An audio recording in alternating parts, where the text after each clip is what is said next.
नमस्कार परम प्रिय मित्रों, मैं हूं डॉक्टर उमाश्री। आपका बहुत बहुत स्वागत है आपके अपने ही चैनल में। उम्मीद करती हूं आप प्रसन्नता से होंगे।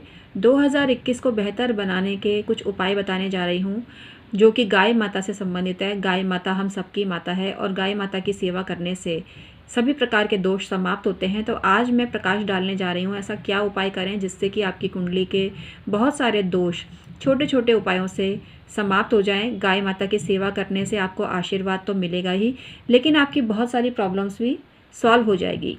ऐसा कहा गया है कि जिस घर में गाय रहती है वहाँ किसी प्रकार के वास्तु दोष असर नहीं करते हैं, बड़े से बड़े वास्तु दोष समाप्त हो जाते हैं। तो यदि आपके भी घर में या किसी के भी घर में कोई बहुत बड़ा वास्तु दोष है जिसका निवारण करना बड़ा मुश्किल हो रहा है, तो या तो घर में गाय पालें या गाय की सेवा करना प्रारंभ कर दीजिए, तो ये दोष आपके धीरे धीरे कम होने लग जाएंगे।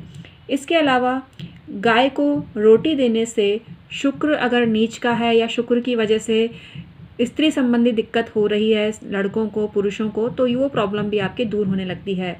सफ़ेद रंग की गाय को नित्य भोजन में से पहला ग्रास निकाल कर गाय माता के लिए रखें और रोटी भी खिलाएं गाय को, तो आपको बहुत ही ज़्यादा फ़ायदा कुछ ही समय में होने लगेगा।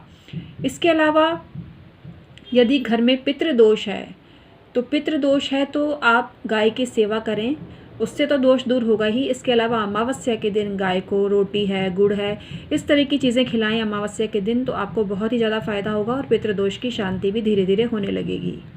हर अमावस्या के दिन गाय को चारा खिलाएं या गौशाला जाकर वहाँ पर गायों के चारे की व्यवस्था करें या कुछ वहाँ पर धनराशि देकर आएँ जिससे कि गायों की सेवा हो सके। तो आपकी कुंडली में व्याप्त बड़े से बड़े दोष समाप्त हो जाते हैं और पितृदोष की भी शांति होने लगती है।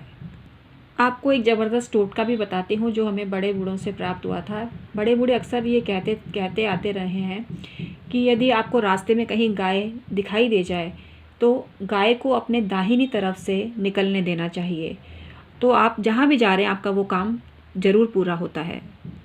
अब आपको शीघ्र विवाह का उपाय बताती हूँ। गाय की पीठ पर जो उभरा हुआ स्थान है उसे बृहस्पति का प्रतीक माना गया है।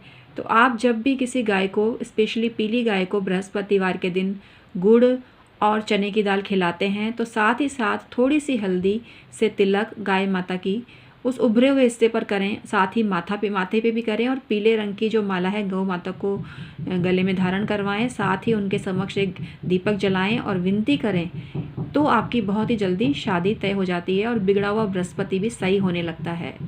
गाय के दोनों नेत्रों में सूर्य और चंद्रमा का निवास माना गया है। गौ के नेत्रों के दर्शन करने से ही आप सूर्य चंद्र का आशीर्वाद प्राप्त कर सकते हैं। जिस घर में निस्वार्थ भाव से गौ माता की सेवा की जाती है उस घर में कभी कोई कष्ट नहीं आता। उस घर के लोग खूब फलते फूलते हैं, तरक्की करते हैं, उनके जीवन में धन, विद्या और सुख की कभी कमी नहीं रहती है और वंश वृद्धि भी उस घर में होती है। जिस घर के बाहर गाय रंभाती है उस घर के अच्छे दिन चालू हो गए ऐसा समझना चाहिए। जिस घर के बाहर गाय गोबर करती है वह अमृत तुल्य है और यदि उस गोबर को लेकर और सुखाकर यूज़ में ले लिया जाता है किसी भी तरह से तो उस घर के सदस्य बहुत ही लाभ को प्राप्त करते हैं। यदि राहु की पीड़ा सता रही हो तो नहाने के पानी में गौमूत्र डालकर स्नान करने से वो पीड़ा समाप्त होने लगती है। गाय के गोबर की घर में धूनी देने से घर की नेगेटिविटी समाप्त होती है। व्यापार में तरक्की के लिए डेली गाय को चारा खिलाना चाहिए, बहुत ही फ़ायदा होता है। इसी प्रकार से विवाह संबंधी या शिक्षा संबंधी बाधा को दूर करने के लिए गाय को चने की दाल खिलाना बहुत ही ज़्यादा फ़ायदेमंद रहता है। जो लोग कंपटीशन की तैयारी कर रहे हैं उन्हें चारा और चने की दाल दोनों ही गाय माता को खिलानी चाहिए। और खिलाने के लिए, ये तो मैंने आपको दिखाने के लिए कांच का प्याला रखा है, आप कांच का प्याला ना लेवें, आप कोई भी बर्तन ले सकते हैं। एक बर्तन ऐसा रख लीजिए जिसमें रखकर आप चारा या कोई भी खाद्य सामग्री गाय माता को खिलाते हैं। वो सामग्री ज़मीन पर रखकर कभी भी नहीं खिलानी चाहिए और हमेशा ना तो अखबार में रखकर खिलाएं ना ही प्लास्टिक की थैली में। इसको आप अपने हाथों से ही एक बार स्पर्श करें और अपने हाथों के द्वारा ही आप किसी पात्र में रखें और फिर गौ माता को आप कोई भी खाद्य सामग्री खिलाएँ।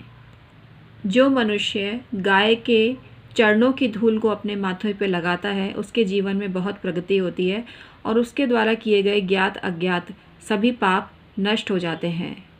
कोई भी मनुष्य अपनी ज़िंदगी में जो गौदान करता है तो उसे ऐसा कहा गया है कि भगवान स्वयं अपने चरणों में जगह देते हैं और वो अखंड पुण्य का भागी होता है। जिस मनुष्य को मानसिक अशांति रहती है या जिसकी बरकत नहीं हो रही है, वो थोड़ी देर गौशाला में बिताए। जिस जगह पर गाय बैठी है वहाँ पर वो बैठे तो उसको बहुत ही ज़्यादा फ़ायदा होने लगेगा और उसकी ज़िंदगी में बरकत होने लगेगी। घर के आग्नेय दिशा में गाय का चित्र लगाना उत्तम रहता है। जो मनुष्य गाय के लिए जल की व्यवस्था करता है, भोजन की व्यवस्था करता है, उस मनुष्य को जीवन में खुशियाँ ही खुशियाँ मिलती हैं। यदि नौकरी नहीं लग रही है तो गाय माता के समक्ष जाकर अपनी इच्छा बोलने से आपकी मनचाही जगह नौकरी लग जाती है।